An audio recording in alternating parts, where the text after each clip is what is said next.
I'm Spencer Levy, and this is the Weekly Take. Against the backdrop of transfers of power both in the White House and on Capitol Hill, we've seen chaos on the ground. The coronavirus is still spiking, and questions about the economy abound. On this episode, we'll try to answer them. Real estate always follows the economy, and the economy is recovering, but it's not fully baked recovery yet. That's CBRE's global chief economist, Richard Barkham, a great friend of the show. Richard will help us put dramatic current events into thoughtful economic context. Joining us from Boston, he'll also set the stage for a lively discussion with another great thought leader in our industry, Peter Linneman. Remember, this is not a cyclical recession. This is about what governments, state, local, and federal around the world don't allow us to do, and if we are allowed to do it, what we won't allow ourselves to do. The principal and founder of Linneman Associates, Peter's an economist, author, and investment consultant who keeps a close eye on politics and its impact on commercial real estate. Peter will join us from his home in Philadelphia. We'll talk about the incoming Biden administration and the potential policy impact of a government that's now unified under Democratic control. We'll delve into the fundamentals and debate the prospects for getting back to normal. We'll discuss the rollout of the COVID vaccine and an interesting new idea of a quote-unquote butterfly recovery. How's that for an image? And more. Coming up, politics, economics, and commercial real estate through turbulent times. That's right now on the Weekly Take. Welcome to the Weekly Take. And to start it off, we have our first guest, Richard Barkham. Richard, welcome back to the show. Thank you. Delighted to be here. Richard, every time we're on this show, there always seems to be some type of turmoil going on globally or in the U.S., but this time seems to be perhaps a little bit different. It's always a little different. We had the terrible events in the capital of the United States last week with overrunning of the Congress. We have troubles with the Brexit. There's mutations in the virus. But at the same time, the stock market continues to hit new highs. There seems to be a disconnect. What's going on, Richard? Well, that's a great place to start, Spencer. And I think that the markets are looking at the rollout of the vaccine and they're looking at the stimulus. And they're focusing really on the year ahead, not the immediate situation. And they're seeing a 900 billion stimulus coming into the US economy, which we got a bit blasé about because it took so long to organise. But let's remember, it's 4% of GDP. It's huge. It's the second biggest stimulus in history. And that's coming in Q1. And of course, although it's got off to a slow start, we have the vaccine now being relatively aggressively rolled out. And it may take us longer than the 6 months that we originally thought. But it's going to be in place largely by mid to late 2021. And that means a revival in economic activity. So I think that's what the market's looking on. It's not looking at the politics, which it probably sees as just so much noise, albeit, significant in American history. Well, let's dig a little bit deeper into the politics. A flip of the Senate from Republican to Democratic control. Now, Oxford Economics called it a soft majority in the Senate since it's only 50-50, but nevertheless, we're getting lots of phone calls about people that are either happy about it because of more fiscal stimulus or scared about it because of the increased risk of taxes and regulation. How do you see it, Richard? I think I see it more or less the same way as Oxford Economics. This is a soft majority, so that will allow Joe Biden to get elements of his program through, and primarily I think that will be extra stimulus. So we'll see a second stimulus next year. And again, I think that's what the markets are looking at. That'll be very positive for the economy. But I do also see some tax increases along the way as well. Perhaps not as much as President Biden would like or elements of his party would like, but a certain degree of increased tax on the wealthier families in America. But I don't think that will undermine growth in the longer term. I know we don't want to talk big picture, we want to talk longer term, but I'm getting a lot of calls from our clients worried about the short term. Not about the virus, but worried about if and to the extent we do see an increase in taxes, will it happen this year? Would you agree that there are few economists who would say that raising taxes now is a good idea? Oh, I think very few economists would say that. That's not to say that governments haven't done that over the last 10 or 15 years. I mean, you've seen quite a lot of tax hikes. You saw it in the UK after the great financial crisis. You saw it in Japan after various periods of economic weakness. So governments operate, a little bit differently to the way in which economists would advise. But I certainly think that it would be unlikely that we would see those tax increases in 2021 because, although we're optimistic about the economy, until this virus is defeated, it is still very much touch and go. And if another economic shock comes along, that might balance the factors to the downside. So I think tax enhancement initiatives are for 2022. But of course, by then, the Senate and the political establishment will be looking towards the midterms. So that maybe suggests even less flexibility Biden has to raise taxes. But I would repeat, I think the sorts of moderate increases in taxation that Biden is suggesting are unlikely to derail economic growth in the United States. As you talk about the stimulative efforts of President-elect Biden, are we about to unleash inflation if we see some of the fiscal stimulus that we're talking about? It depends what you mean by inflation. If you think that there's a possibility in the medium term that inflation might trend up to around 2% or hover between 2 and 3%, I think that's exactly where things are going. If you think that we're going back to the 1970s, where you've got a wage price explosion and you've got inflation of 7 or 8, 9%, I think that's highly unlikely. But I do see inflation trending up from this point onwards, but not to dangerous levels. In fact, probably to levels that are quite useful for the perspective of running the economy. The 10-year Treasury will have to move up to accommodate that. And then we in real estate who get used to pricing prime property or high-grade property, with 10-year Treasury yields and some sort of spread, will begin to have to think about how the rising 10-year Treasury, impacts on real estate. I don't think that's an issue for this year. If anything, it's an issue for 2022, 2023, but it is one that we will keep under review. Our next guest is going to be Peter Linneman, who is another of the most noted real estate economists in the world. But just very briefly, Richard, before Peter joins us on the show, your outlook for next year for commercial real estate, big picture, fundamentals, capital markets, how does next year look? I think it's stabilization and beginning of recovery, by and large. Real estate always follows the economy, and the economy is recovering, but it's not fully baked recovery yet. So stabilization and recovery, I would say, apart from in the obvious sector, which is industrial, which never seemed to break step throughout the COVID crisis. All of the other sectors were likely to see, rising vacancy plateau out. Maybe vacancy doesn't start to fall until 2022, but we begin to see how the recovery will be shaping up in real estate, I think, from the second half of 2021. Good year for the economy, stabilization and recovery in real estate. And now, to deepen our discussion of current events and focus more specifically on commercial real estate, I'd like to welcome another great mind from the industry, economist, author, and consultant, Peter Linneman. Pete, welcome to the show. Pleasure to be here, and thank you for having me. Well, Pete, we're really excited to have you here today, and in a few minutes we'll bring back our good friend and colleague, Richard Barkham, to debate some of the things that we're talking about. But Pete, let's just get right into it.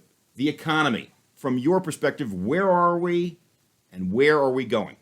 Well, I think the way we are is a butterfly recovery, butterfly trajectory recovery. Since about September. Remember, this is not a cyclical recession. This doesn't have that footprint. This is about what governments, state, local, and federal around the world don't allow us to do. And if we are allowed to do it, what we won't allow ourselves to do. And those are both moving targets, right? The government says you can go to restaurants, then they say you can't. I feel comfortable going to a restaurant. Death rates pick up. I don't feel comfortable. That's a butterfly. Think of how a butterfly flies.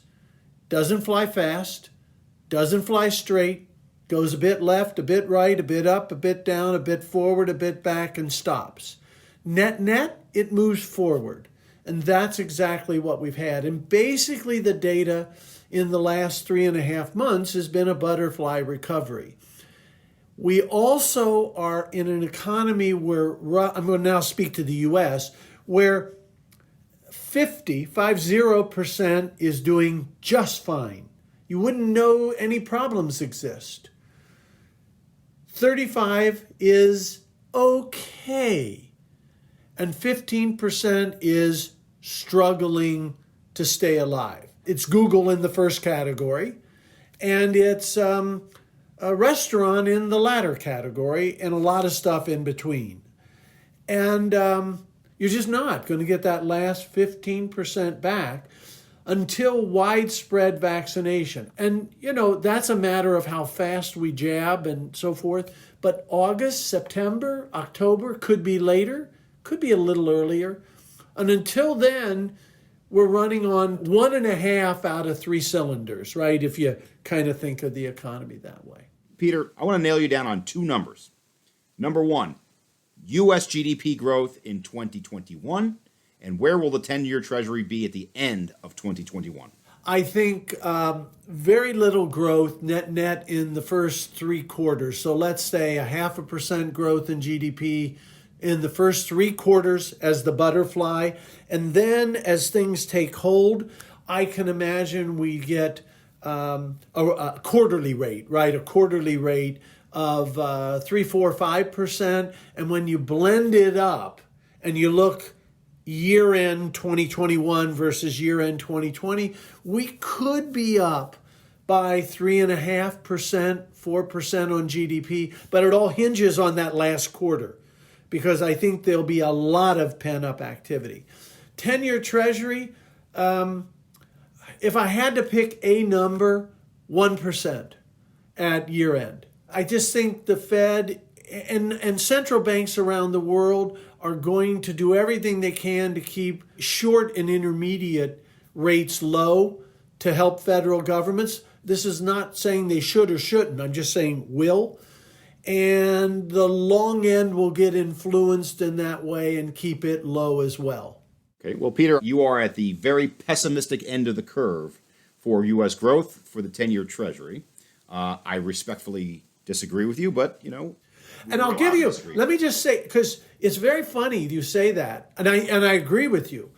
It's very funny because if you go through my career, including the depths of the financial crisis after 9/11, et cetera, all through my career, I'm generally viewed as a rosy, sunny guy. And so... Well, Peter, I can assure you, you are a rosy, sunny guy, but your economic forecast... a little pessimistic. So now, Richard, I would like you to counter whatever Peter just suggested. Well, I think Peter made a very nice point early in his remarks by saying this is not a cyclical downturn. We totally agree with that. This economic expansion didn't self-destruct. Corporate America went into this crisis with extremely robust balance sheets, and that's one of the reasons why the economy did so well last year, even given a 100-year shock. But I don't think we should underestimate this $900 billion of stimulus. It's still 4% of GDP. It's still the second biggest stimulus in history, and it is coming in Q1. So with the Democrat take of the Senate, I think we've got possibly another stimulus of a similar nature. I share Peter's reservations about Q1, but I think growth will be picking up from Q2 and Q3. We're much more likely to get 5% GDP growth, with unemployment falling from 6.8 to about 4.8.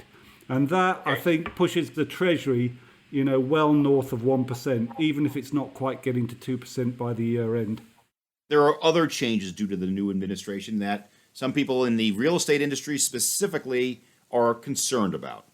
They include the preservation of the 1031 exchange. They include capital gains taxes going up. They include the change in treatment of carried interest from capital gains to ordinary income treatment, and other regulatory changes. From a commercial real estate point of view, Peter, what do you think?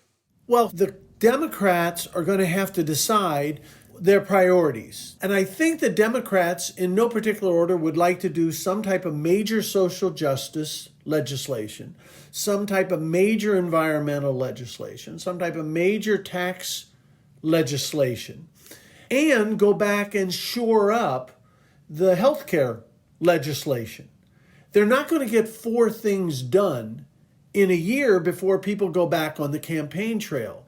They're going to have to pick which one or 2. You add to that all this stuff about the impeachment, that's going to take bandwidth out of that Congress. My guess is they're going to prioritize the impeachment. I think they're going to prioritize green, maybe the social justice, and I think the tax moves down the line and will be tweaked. And therefore, yeah, the capital gain will get tweaked. It won't get radically redone. And I think the upper tax bracket gets tweaked.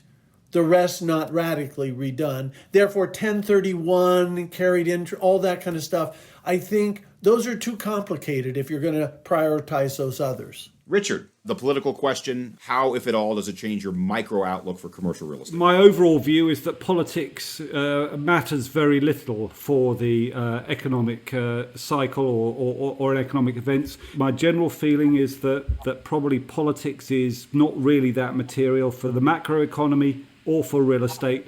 When all of the debate and noise dies down, if we were looking back in 24, 36 months' time, probably not that much different than the preceding 3 years, actually.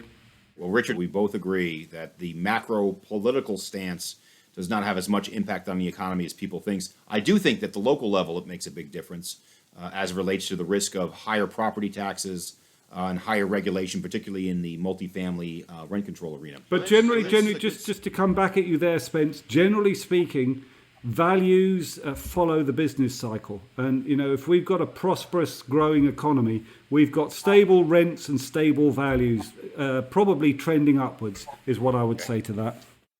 To Richard's point, just to add one thing, one of my favorite charts is I'll take real GDP back to 1950. And I'll say to an audience, tell me when the Democrats controlled Congress, show me when they controlled the White House, show me when Republicans controlled it, etc., right? When it was mixed, and as you know, it's impossible. If all you see is in other words, you don't know when they were, you're just looking at the chart. And the macro effects, they obviously exist. They're 20, 40 basis points a year, maybe one way or the other.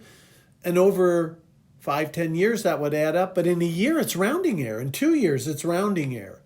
What does matter is, do they attack or favor an industry? So I do think, for example, green will be benefited, right? If you're green somehow in your business. And if you're not green, you're going to be hurt. But macro, less so. But let's just get to the heart of the matter. The heart of the matter is office demand, the future of that, given work from home, given the shift out of the major cities. It's a big question, but nevertheless, I would like a short answer to the big question. Peter, where is office? Where is it going? Well, there's no one is looking to take on space right now. That's not literally true, but no one is looking to lease right now unless their lease is expiring. And what I'm seeing is my lease expires, it's, can I renew for 1 year? The landlord says 5 and you agree on 1 to 2. People will absolutely return to the office. And when they do, you're going to need more space per worker because of all the fit out that was done in the last decade in very tight spaces. Why are they going to go back to the office? A variety of reasons. 1, we're sociable. 2, you can maintain a company adequately virtually, but you can't integrate and grow and be dynamic virtually very well. 3 is right now you're at no comparative disadvantage to your competitors if you interview virtually, if you meet customers virtually. Now imagine I go back and you don't, and I'm interviewing a person in person, safely, obviously. And you're not. I'm going to have an advantage, and you're going to have to respond to that. If I'm meeting potential customers live and you're doing it virtually, I'm going to have an advantage. And then you get to the psychology of workers. If nobody's coming in, I'm not missing out on office politics. I don't mean Democrat, Republican. I mean who's getting the plum assignment, who's in favor, who's not in favor. When everybody's back at the office, I suffer by not being there in that regard. And the last reason, and maybe the most compelling reason why people are coming back to the office, is their spouses and partners want them out. I don't know about others, but I can tell you I've spoken to a lot of people whose spouses/partners are saying, out of here. Well, I thought it was very nicely stated, but I think, in honor of this kind of podcast, I'll just take a slightly different perspective, which I don't normally do. When we've looked at this analytically and looked at what might be the share of people kind of working 2 days in the office or 3 days and adjusting their schedules and companies changing to optimize that, I do think at the far end of possibility there might be a reduction of demand for office space of about 15%, is what we're sort of juggling with now, I think, as a ballpark figure. Of course, against that are all of the things that Peter mentioned. You've also got, the fact is that represents a productivity gain to the American corporate sector. And history tells us where you get those gains from productivity, that spending goes somewhere in the economy and creates other activity. Chances are that's going to go into other forms of office activity. And indeed, we are forecasting over 5 years an increase in office using employment, as well as the increase in space per worker. So there are plenty of offsets there. You mentioned something very interesting, Richard, which was greater flexibility of, maybe more people work at home one day. Now, remember, a lot of people aren't in the office every day, right? I mean, I'm on the road normally 2 days a week, not during this, but 2 to 3 days a week. I do think what will get hurt when we return is more people taking a half a day working at home or a full day working at home. What's going to get hurt is that restaurant down on the bottom of the building. If 100% of the people used to come in and now only 80%, I probably still need around the same amount of office space. But that restaurant below just saw a 20% reduction in the traffic. And that I do see being a bigger challenge. Well, Peter, I want to go back to something you said a moment ago, is that if you're not green, you're going to have a problem moving forward. Peter, has the green case been made economically today? Is it smart to build green anywhere? I think people are doing it when it makes economic sense. I don't think anybody's trying to be ungreen. Let me give you the scenario that would change the real estate space dramatically. And this is a political scenario. Suppose there was, the top priority of the Democrat is green legislation that says banks, federally chartered banks, can only lend if you achieve certain green standards. I have no idea what those standards would be. That would have an immediate and radical influence, not just on real estate, on our tenants, and on our ability to borrow, because it means some buildings you're not going to get a loan, at least from a bank. I would be very surprised if when we get free of COVID, sometime late 2021 or early 2022, if this kind of green impetus doesn't really come back really strongly. And I think it's been, in a strange way, strengthened by COVID, because over the course of COVID-19, government has been our greatest refuge. Government has sorted this out to the extent that it has been sorted out. And I think people will put two and two together. They'll put the climate change data together with the power of big government. And I think, we've got to watch out for a big shift in attitudes. And I think developers need to keep that in mind as well.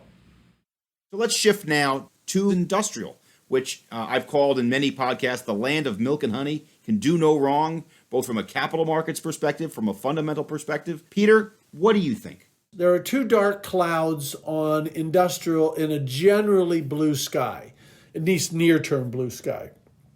One is we're capable of overbuilding anything given enough time, no matter how strong demand is. We have proven we're capable of overbuilding anything. I don't think that happens in the next year because of all this COVID and uncertainty in general in capital markets, etc. But we're going to overbuild it. The second cloud that I think people miss is a very micro one, which is, yeah, this is great if you've got Amazon chewing up space, but what if your tenants in your warehouse were the ones supplying the NFL stadiums, the concert halls, concert venues, the basketball venues, Disney, the movie theaters, the restaurants, the airports? Those tenants are in trouble because think of the throughput through an airport or Disney or a concert venue now versus a year ago. Well, the only reason I use warehouse space is its productivity, right? I need the productivity of it. And if nobody is taking the other end, so there are warehouses that are seriously challenged that are serving micro, if you will, clients. Somebody was serving all those restaurants that went out of business, right? Somebody was their warehouse. And so there are those little clouds scattered around. Richard, we've had this debate about whether industrial is priced to perfection. So I want your point of view on that, but also, has it led to a shift in the capital markets to people looking at some of the alternatives like cold storage, like life sciences, like data centers? And if so, will that continue? Yeah, I mean, we're certainly in a situation where, given where bond rates are, there's a huge amount of capital wanting to deploy in real estate. And the biggest asset class, or one of the biggest asset classes, office, is still being treated with a little bit of suspicion. So all of that capital is looking at, primarily industrial and multifamily and all of the alternatives to go with it. So you would expect pricing to be very robust in those sectors. I suspect some of that will ease when people flood back to the office and there's a sigh of relief that office remains actually a fundamentally investable asset class. But I think capital is right to look at these alternatives. One of the effects of COVID-19 is just to accelerate the digital economy. And that's, creating new levels of demand, new types of demand around data centers and, changing usage patterns. And capital is just hungry to seek those out and invest in them. So, that capital compression that we've seen in alternatives, almost certain to continue for the near term. Peter, given your macro outlook and how the capital markets are working, do you see cap rates continuing to compress? Or is this something that is a false dawn? We're going to see them go back to some type of historic mean. Well, I think for those assets, it's a one-time shock that they have lower cap rates. And then we'll see what happens from there. Overall, if you look at the next 5-7 years, all the research I've done suggests cap rates will fall rather than rise. And you say, why? All the research I've done, and we've written this up, and we've done pretty good statistical at it several ways, as well as observationally, is it's the flow of funds. It's all about the flow of funds. It's real simple. If I told you 2 years from now, twice as much money is chasing real estate, what happens to real estate cap rates? They plunge. Well, let me challenge you, and I'm going to turn to Richard here. Cap rates. Our models show them expanding slightly in the short term, but do you agree with Peter over the long term that they will continue to compress? With the weakness in fundamentals that is going to come out of the crisis, obviously that's going to push up cap rates. And everything that Peter said is in line with the research that we've done ourselves over the last 5 years. What we would add to it is that our cap rate models, they pick up one of the new variables that we include is just central bank balance sheets.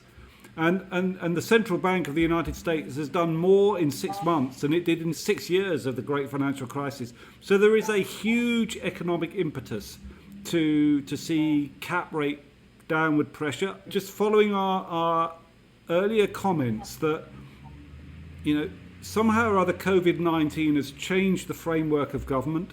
We've now got a reflationary package that we probably ought to have had at the end of the great financial crisis.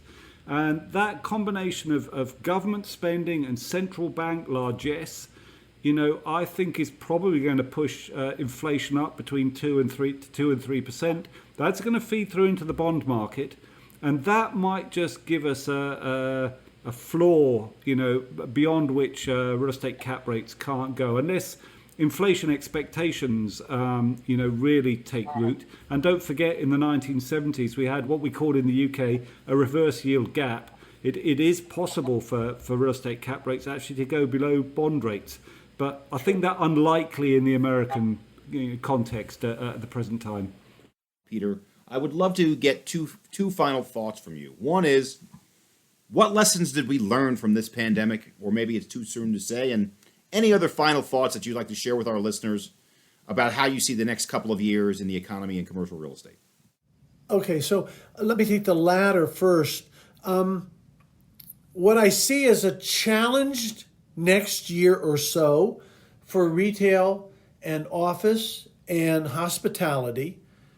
On the back of that, say 2, 3, 4 years, I see sort of a roaring 20s. The productivity that Richard talked about, the I need to get out, I want to travel, I want to be at the office, I want to shop in the traditional ways.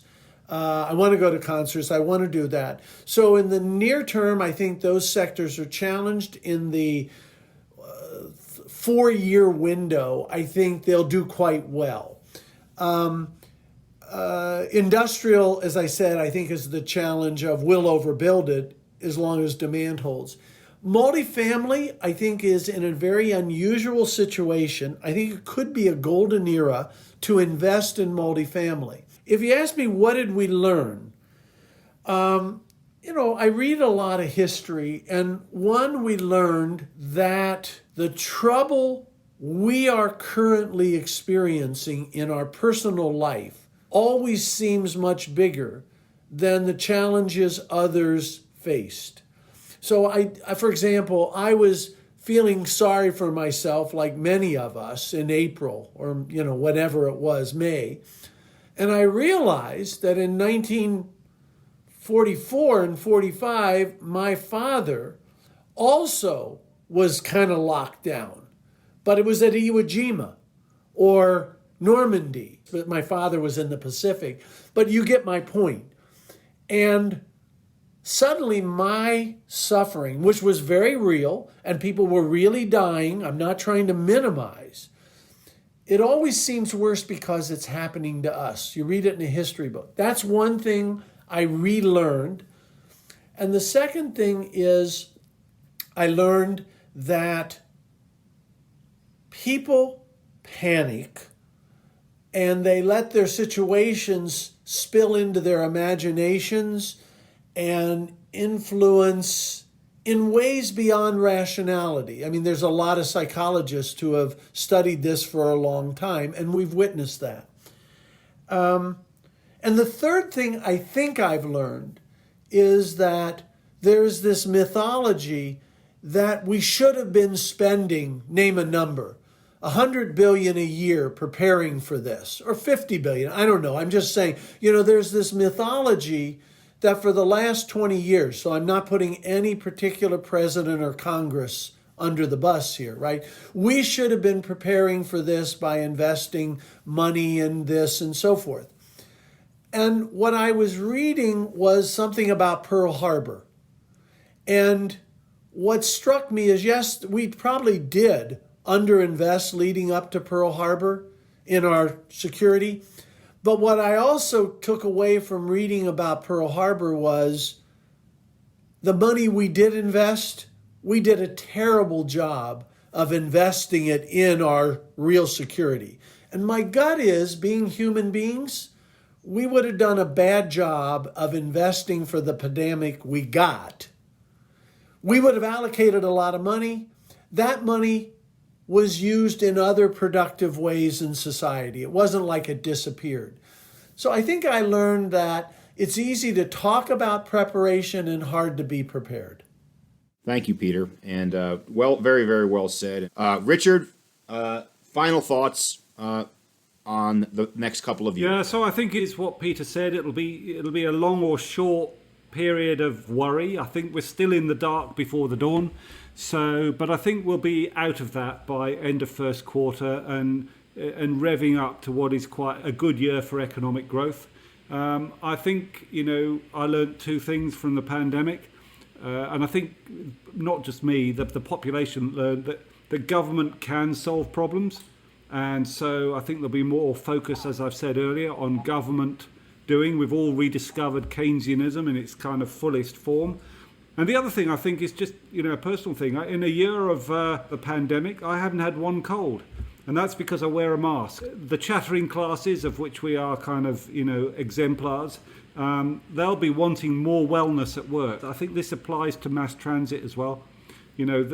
I think office owners will do this. They'll get people back into the office. But, how the public transit authorities persuade people to get back into public transit and also stay well, that is the really big policy challenge that the next 6 months ought to be focused on. Great. Well, we're out of time here, gentlemen. So on behalf of the Weekly Take, I first want to thank my good friend and colleague, Richard Barkham, Global Chief Economist, America's Head of Research from CBRE, one of the truly great thought leaders in economics and commercial real estate. Richard, thank you. Well, my pleasure, Spence. Great to be here. And Peter Linneman, another industry legend that we're delighted to have had on our podcast. Peter does have his own podcast, which is also terrific. Peter, you were great. Thank you so much for joining us today. Spencer, thank you very much. Richard, it was a pleasure. Have a great day. For more on our show, check out cbre.com/theweeklytake. We'd also love your feedback. So if you found us on Apple Podcasts, Spotify, or another platform, please subscribe, rate, and review us wherever you listen. Once again, thanks for joining us. Until next time, I'm Spencer Levy. Be smart, be safe, be well.